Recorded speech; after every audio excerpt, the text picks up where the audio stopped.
which we will begin using an analogy of a GPS. Imagine downloading a city services app that controls everything: transport services, parking, permits, and you're required to follow it in order to avoid fines, but the instructions are vague. The rules tend to change every day, and some features contradict with each other.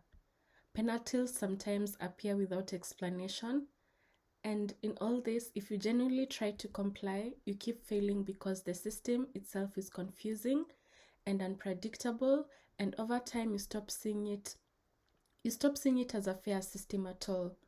Now imagine that same app is redesigned so that every rule is clear, stable, consistent, and explained, allowing you to understand what's expected and actually how to follow it. Suddenly, it will feel legitimate and fair.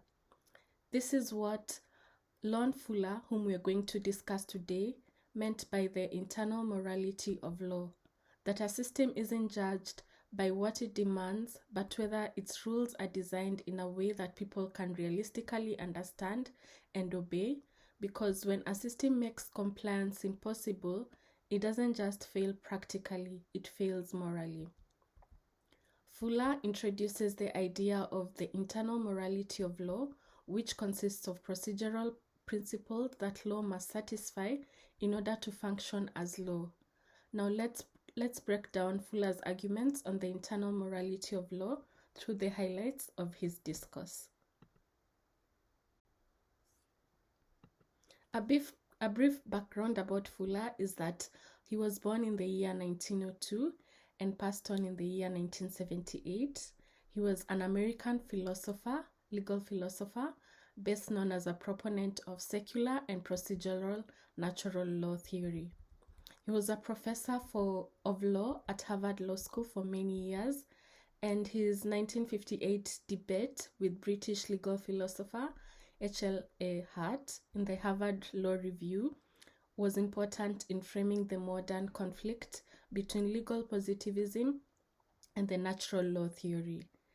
And basically, the debate centers on the fundamental question on whether law is necessarily connected to morality, or whether law and morality should be treated as conceptually separate.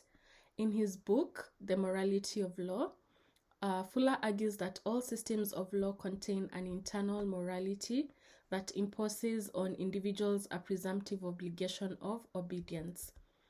So the Hart-Fuller debate took place in 1958 in the form of a published exchange of articles in the Harvard Law Review, which is a leading academic law journal in the United States.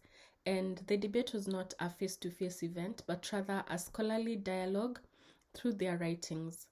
Hart published his article titled Positivism and the Separation of Law and Morals in the Harvard Law Review, and then Fuller responded with Positivism and Fidelity to Law, a reply to Professor Hart, also published in the same journal later that year. And the setting of the debate is under the historical background of post-World War II, particularly reflecting on the Nazi-era laws in Germany, which served as a real-world case study for discussing the relationship between law and morality. So what we're going to discuss today is basically the internal morality of law as proposed by Lon Fuller and expounded especially in the debate with Hart. So for a start, in response to Hart, Fuller begins with a discourse on defining law. So he criticizes Hart for treating the definition of law largely as a technical or a linguistic exercise.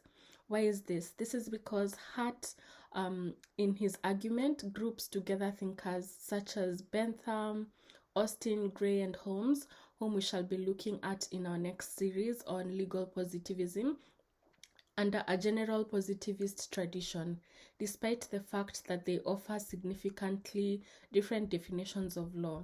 So, for example, Austin's view of law was that it's a command of a sovereign, and Gray's view of law is that it's what courts actually apply. So Fuller argues that Hart considers these differences relatively unimportant, so long as each definition is clear and consistently used. But Fuller challenges this assumption by insisting that defining law is not merely about clarity or convenience, it's about capturing something essential to the nature and the function of law itself. So his central argument is that definitions of law are inherently connected to the idea of fidelity to law, that is the obligation of citizens to obey legal rules. And therefore, different definitions of law are not neutral, because they carry within them implicit assumptions about authority, about institutional roles, and the grounds of disobedience. So, for instance, if a law is understood simply as a command of a sovereign, then obedience appears to rest on power or coercion. And then if a law is defined in terms of judicial application, that is what courts apply, then courts become the central authority in determining what law is. And in this way, choosing a definition of law inevitably shapes our understanding of how legal systems function and how they should be respected. So in explaining this, Fuller therefore rejects Hart's suggestion that we can separate the conceptual question of what is law from the normative question, why should law be obeyed? So from this we can tell that you can't separate what the essence of law is and why it should be obeyed. So we are trying to look into the inside of what law is.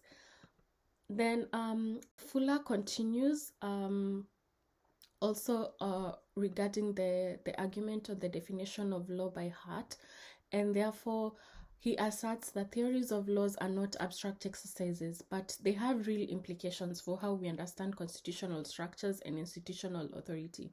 So, for example, differing definitions of law can lead to different views about the proper role of courts. Yeah, because if you're saying that the law is how the courts apply the law, then in extreme situations it becomes very difficult for courts, because there could be misguided proposals, and then also there could be things that they apply or stipulate as the law that are contrary to what the population would like. So a theory of law for Fuller must do more than just provide conceptual clarity. It must help us make sense of the functioning of legal institutions in practice and guide our judgments about them. So Fuller also considers situations of legal or political crisis, and in terms of instability, such as constitutional breakdowns or unjust regimes, questions about the nature of law become urgent and practical. And people need to know not only what counts as law, but whether such law deserves obedience.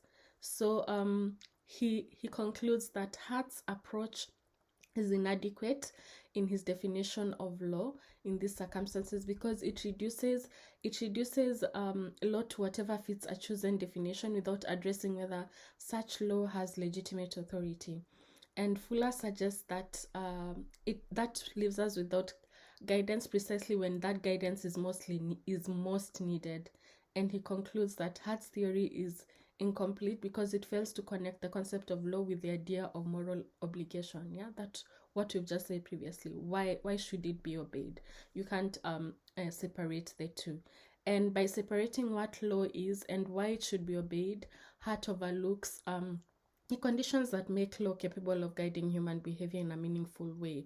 So his alternative view is implied in his critique and developed more when we shall look at the principles he considers as fundamental in the internal morality of law, and that is what now he will refer as these qualities and principles of law.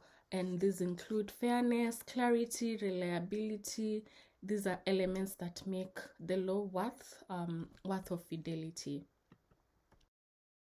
Then the second thing that Fuller discusses while trying to explain this internal morality of law is that it revolves around the fundamental distinction between he makes a distinction between mere order and good order. So law in the abstract sense represents order, a system of rules or commands that organizes behavior in society. But then Fuller emphasizes that not all order qualifies as law in a meaningful sense. And for law to function properly, it must embody what he calls good order, which aligns with justice, with morality, and a shared sense of what ought to be. And this distinction is crucial because it reframes Hart's analysis of law as too narrow. And this is because Hart treats law as a social fact, something that exists independently of moral evaluation, whereas Fuller insists that even a minimally functioning legal system carries implicit moral context. So for Fuller, the law is not just a datum to be observed. It's a human enterprise that must meet internal standards to operate as law. And to illustrate this, he uses the example of an absolute monarch, a ruler who issues arbitrary commands, rewards disobedience, punishes loyalty, demonstrates the failure of law when divorced from morality. So in such a system, the monarch's unselfish goals cannot be realized because there is no meaningful connection between command and obedience. So he goes on to say that even if such a monarch attempts to improve his attentiveness to the law, failure to phrase commands clearly or consistently will continue to prevent the creation of an effective legal order. And this is what leads him to a central insight that law contains an internal morality. These are a set of principles that embedded in the structure and the functioning of law. So these principles are clarity, consistency, generality, reliability, and they're not optional because without them, the law cannot operate, even in the service of immoral ends. So in this sense, morality is not merely an external evaluation imposed upon law, it's a condition of law's very existence. Then still on the morality of law and the internal and morality, Fuller distinguishes between two aspects of law's morality. So he refers to external morality and internal morality. So external morality refers to the moral attitudes of those who create the law, and lawmakers must accept certain responsibilities and understand the authority that they wield. So a legal system cannot function if those in power are entirely indifferent to the effects of their commands or principles. So they have to be aware of that. And this is because these principles underpin their legal authority. Then now we have internal morality. This is the inherent structure that ensures laws can be observed, obeyed, and applied. So law must be publicly known, it must be intelligible, it must be consistent, and capable of guiding behavior. And then he therefore connects external and internal morality, stating that they are interdependent, and a deterioration in one almost inevitably undermines the other. So for example, the Nazi in Germany, Fuller illustrates how legal and moral collapse often go hand in hand, leaving citizens with laws that are both dysfunctional and then ethically abhorrent. And he also critiques Hart for neglecting this internal morality because treating it simply as a social fact separated from morality maintains a rigid separation between law as it is and law as it ought to be. So from Hart's perspective, actually, one can conclude that an immoral regime may still be valid because its validity depends on social recognition rather than the moral context. But then Fuller argues that this approach is inadequate, especially when considering challenges faced by conscientious legal actors. So in summary, we can outline these 8 principles of internal morality, as we've said before: generality, promulgation, prospectivity, clarity, consistency, possibility, stability, and congruence. So what Fuller is trying to say is that the attempt by Hart to preserve the integrity of the concept of law by separating it from morality is like building a wall to protect a village without fully understanding what threats lie outside. So in doing so, you focus heavily on defining what the law is, but you fail to clarify what exactly is being excluded when they separate law from morality. And this leads to an oversimplified and indiscriminate treatment of morality, where everything, be it personal conscience, religious beliefs, cultural norms, prejudices, is grouped together and is dismissed as non-law. So Hart, in Fuller's view, largely follows this tradition by treating morality as a broad category of extra-legal standards about what ought to be, which only comes into play in marginal cases and not in the core of legal reasoning. So the problem is that it raises concerns, especially when Hart now starts to speak about bad morality. And he argues that, this is Fuller, argues that clear, consistent reasoning is more closely linked to good outcomes than to evil. Yeah, because then if you follow Hart's argument and then start saying that morality isn't always good, yeah, because morality is objectively looking at that which is good and that which is bad, yeah. So he warns that if judges use moral reasoning, it could prevent harmful outcomes. But Fuller is saying and challenging that consistent reasoning is actually more closely linked to good outcomes, and when judges must explain and justify their decisions, they are pushed toward more fairer and more reasonable results. So legal reasoning in itself encourages moral behavior, and the principles of internal morality can be summed as these 8 that we have stipulated. And then another thing that Fuller highlights is the moral foundations of law. And then he does this by explaining the problem of restoration, yeah. So he basically says that the failure by Hart to recognize that the creation and functioning of law inherently involves moral judgment can lead to challenges or logical difficulties in explaining how sovereigns can command themselves and how legal authority can exist in complex systems. And this can only be resolved when one acknowledges that law requires rules that are not law in the formal sense, but rules whose authority derives from the social acceptance and moral legitimacy. So this is best explained in what he calls the ideal of fidelity to law. The idea that citizens should generally obey the law is inseparable from the moral quality of the legal system. Yeah, that constitutions or fundamental laws cannot simply declare themselves effective. They require acceptance and a shared belief that the rules are necessarily fair and good. And legal provisions that are complex, politically or economically contested, or procedurally opaque undermine this acceptance. But by contrast, Fuller argues that a well-designed legal order deliberately aligns procedural rules with moral expectations, making it possible for citizens to recognize and respect law as legitimate. Yeah.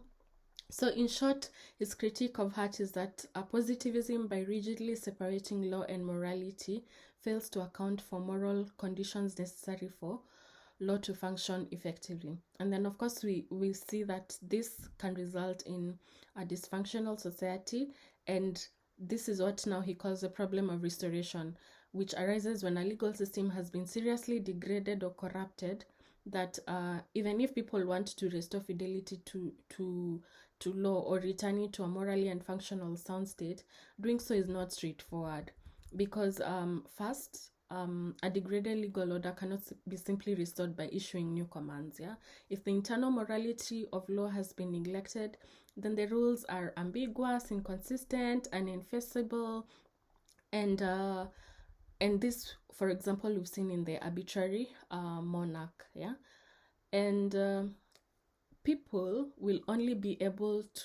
not know how to respond. But what will happen is that we'll need restoration, and restoration requires moral commitment and responsibility. Yeah, so law cannot be restored through mechanical enforcement alone. Those in authority must adopt both the internal and the external moral attitudes of clarity, consistency, accountability, basically the 8 principles of internal morality of law. And knowing that this is not just technical but moral. Yeah, so a legal system is not just repaired by writing new laws. It requires a reestablishment of the principles that make law a functioning system, and without this, the restored law may remain ineffective, or morally inefficient. Yeah. So in summary, Fuller's argument against legal positivism highlights three key points. That's the separation of law from morality, that positivism ignores the internal morality of law, treating legal validity as purely procedural. Then this creates a disposition or a vulnerability to tyranny, and then this will always need restoration. To recover the proper functioning of law after moral corruption, legal systems may require appeals to moral principles, retroactive statutes, or the reaffirmation of the internal morality of law itself. Yeah. So for Fuller, the law is a moral and structural enterprise. So obedience is inseparable from the ethical responsibility to maintain the integrity of the legal system. And for him, legal positivism, by contrast, is inadequate for preserving this integrity, especially in moments of moral and political crisis. Then another aspect that is very key is Hart's core and penumbra versus Fuller's purposive interpretation. Yeah, so Fuller critiques Hart's theory of the core and penumbra as a flawed account of judicial interpretation. Yeah, so Hart suggests that words in legal rules have a core meaning, a standard instance that remains constant across contexts, and a penumbra, which is like a fuzzy boundary where the judge must interpret the rule purposefully. So in Hart's view, interpretation is largely a matter of determining the range of reference of individual words. Yeah, so the core allows the judge to apply the law sort of mechanically, while the penumbra requires creative reasoning guided by the law's purpose. And Fuller objects this on several grounds. First, he argues that Hart's focus on individual words is unrealistic. Yeah? So judges rarely interpret legal rules by isolating single words. Instead, interpretation almost always involves sentences, paragraphs, entire statutes, and of course the context, yeah, whose meaning depends on their purpose, the context, the structure. There's no standard instance for a paragraph or a statute in the way Hart claims for single words. And then what he provides as an alternative is that judicial interpretation is not a cataloging exercise. It's not enough for a judge to label a case correctly. The judge must decide what ought to be done in accordance to the law's purpose. Yeah. So the hypothetical or borderline cases that Hart would call the penumbra are not just puzzles for classification. Yeah, this is here up to here. They are tools for understanding the structure of law and objectives, which help judges to apply rules coherently and effectively. And this is why then we have a broader conception of law by Fuller as a purposive enterprise. Yeah. So that interpretation is a moral and practical activity aimed at making a legal system coherent and operative. Yeah. And he critiques Hart's underlying linguistic assumptions that words have fixed references and can be done in isolation. That he points out that the modern linguistic philosophy rejects this view that meaning of words is inseparable from their function, their context, and larger system in which they operate. Yeah, so legal language is no exception, and this is why then Fuller insists that fidelity to law requires understanding statutes as instruments for achieving purposes, not as inert collection of words. Yeah. So in short, Fuller's position is that Hart's core and penumbra model misrepresents the reality of judicial interpretation. So interpretation is not about mechanically applying fixed words, meanings about understanding the law's purpose and aims. Words gain their meaning through their use in context and in relation to other parts of the legal system. And fidelity to law is therefore an active, purposive exercise, not a mechanical approach. And therefore we can attribute to Fuller his emphasis on having a purposive interpretation of law, especially by judicial officers. So in short, Fuller positions himself between Hart's mechanical core and penumbra model and an unrestrained purposivism. Yeah, so judges must interpret laws creatively in light of their purposes, but always within the constraints of the structure of law, and thereby respecting the law itself, human dignity, and social order. And therefore, law must not only exist, it must function in a way people can understand, can follow, and trust. Yeah. So in legal design, for example, or legislative drafting, that could mean that the law becomes user-friendly. In policy making, that the law becomes practical and workable. In maybe technology, law becomes transparent and accountable. So Fuller, we can see in the modern context, turned law from a set of rules into a system that must actually work for humans. And now we could even say for machines, yeah? And this takes us back to the analogy we started with, yeah, that if we design the law, yeah, just like the app, we redesign the law so that every rule, we make the effort to make it clear, to make it stable, consistent, and then also have it applied or enforced well, then you actually understand what's expected, how to follow it, and then it seems more legitimate, more fair, because then there's a reason for why to obey. Yeah. And this is what the internal of morality is. Yeah, that the rules are designed in a way that people can realistically understand and have a why of obeying, and that there's a purposive interpretation to it. Yeah, so that the system itself makes compliance possible. That brings us to the end of today's episode and Fuller's contributions to shaping natural law theory. If you learned something or the episode triggered some thought, feel free to reach out using our email contact on display to collaborate, to share ideas, and to see how Fuller's internal morality, which we've used the analogy of a GPS, influences modern day law.